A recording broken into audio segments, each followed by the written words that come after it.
Hi, I'm Paul Battaglia, and this is section 8.4. Think about all the things that students actually know coming into this section. It's quite a bit.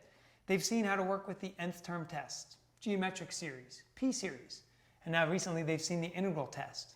So what it's time for now is really just to expand the toolbox a little bit and show students two comparison tests. So the essential question we would like students to be able to answer at the end of section 8.4 is, how do I use one series to help me determine the convergence or the divergence of another series? So we're going to start right away with theorem 8.12 with the direct comparison test. And what I love about this theorem is it actually allows us some humor in class, because I put the theorem up on board and I say to them, okay, read this and tell me what it means. And I know that really they're only going to be able to read it. They probably won't be able to tell me what it means. And they'll kind of conjure up some things, but really not close to what we're looking for. And I know that because thinking about what they're seeing, it's a little abstract. We're looking for 0 to be less than a sub n, and that has to be less than or equal to b sub n. We're going to start with that. What does that mean, right? Then they see this terminology. Well, if the series b sub n converges, then a sub n converges, so on and so forth. So what I've learned over the years is that actually if we just provide them with a nice analogy, it goes a long way. So I use a truck and a van. And in my first scenario, we have the truck in front of the van, and both cars are on a highway approaching an overpass. And they're going to attempt to pass under that overpass. So here's what I ask them. I say, okay, well, what do we know? We know that the truck is bigger than the van. So if the truck makes it under that overpass, what can you tell me? And really, without hesitation, they can say, well, obviously the van is going to fit under as well. And I say to them, okay, well, so now let's think about what that means in terms of series. If b sub n, the bigger series, the truck, converges, then what do we know? We know that the smaller series a sub n also converges. And then we'll flip the example. Now we'll put the van in front of the truck. They're again approaching that overpass, trying to pass under. What happens if for some weird reason the van can't make it under? What do we know?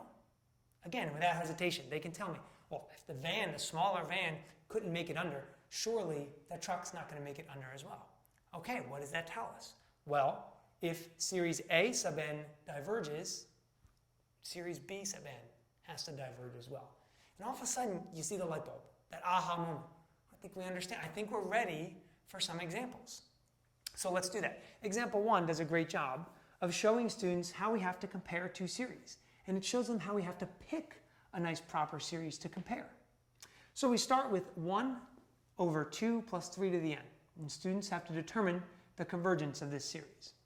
So first and foremost, what we have to tell students is that, see, we have to determine another series to compare to it. So actually, I've had a lot of success with students actually being able to point out that if the 2 wasn't there, 1 over 3 to the n power would actually be a good comparison, because it seems to mimic the behavior. And I say, okay, well then why don't we do this? Why don't we list out a few terms? Go ahead and list out 3, 4, 5 terms of each series. N equals 1, n equals 2, so on and so forth. And tell me, which series do we assign a sub n and which is b sub n? Now obviously, the one that has the bigger terms needs to be b sub n. And in this case, it would be 1 over 3 to the n power. So now we can compare them. Now we can still use that analogy, and I will continue to do that as we go through the examples. We will talk about truck versus van. And I'll actually hear my students, after we're finished with this lesson, weeks later say, okay, so this would be the truck and this would be the van. So they're holding on to that analogy. It's a very powerful one. So my students will say, okay, well, so we're making 1 over 3 to the n the truck, and 1 over 2 plus 3 to the n the van. Tell me what you know about 1 over 3 to the n.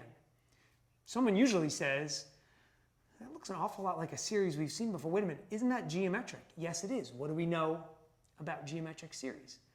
Well, this particular one converges because the common ratio will be 1/3. Okay, what can we conclude? Well, since that converges, the bigger series, b sub n, so must the series we were given. And again, we've done one example now, and students feel like they have the world in the palm of their hand. They could just go and do any example. And as a matter of fact, that's true. And that wasn't always true until I found that analogy. So try it out with your class. Now, example 3 moves into the limit comparison test. And what we need to stress to students right away is actually a common mistake. First, we want to use the limit comparison test when the direct comparison test seems to fail us. Now, the mistake, though, I see is students try and kind of fiddle over which series should I make a sub n, which should I make b sub n. And the truth is it doesn't matter. See, because we're going to be taking the limit as n approaches infinity of the quotient of these two series. So whether you put the one on top or bottom really doesn't matter, because what we're looking for is the result of the limit. Is it finite and positive? Because if it is, that means the behavior of both series behave together. So again, the conclusion would be, right, if series A converges, then B must also converge. If series A diverges, series B must also diverge. So this is a very, very powerful connection for students to see what to use maybe when something else doesn't work. Now, this is a big section and 2 new tests, right? So you can imagine there's lots of mistakes that we have to talk about. But actually, I think the exercises in the back of this section do it for us. Numbers 23 through 26 are find the error examples. And so students actually can walk through these and try and figure out what might be presented as incorrect. And error analysis is really helpful, because what it's doing is it actually is addressing mathematical practice number 1, confirming that hypotheses have been satisfied. So they're looking and saying, well, wait, that hasn't been satisfied. This test won't apply, or this test fails, things of that nature. Now, what I really like, and really is a good AP-ish type of thing to look at, are numbers 27 through 34. 27 through 34, think of as a matching. So we have 7 different tests we can look at, or series to look at, and then we have 8 exercises. Students are allowed to use only one to try and prove the convergence of each exercise. This is a great way of seeing if students know the tests, where they are with the tests, which tests are giving them trouble. Are they having trouble recognizing which tests to use? See, now that we're 4 sections in and we've seen many more things may become a little bit more convoluted up there. So I would really focus on those maybe as a nice closure, anything from 23 to 34. So I hope these tips have been helpful. I'm sure you'll find much success in section 8.4.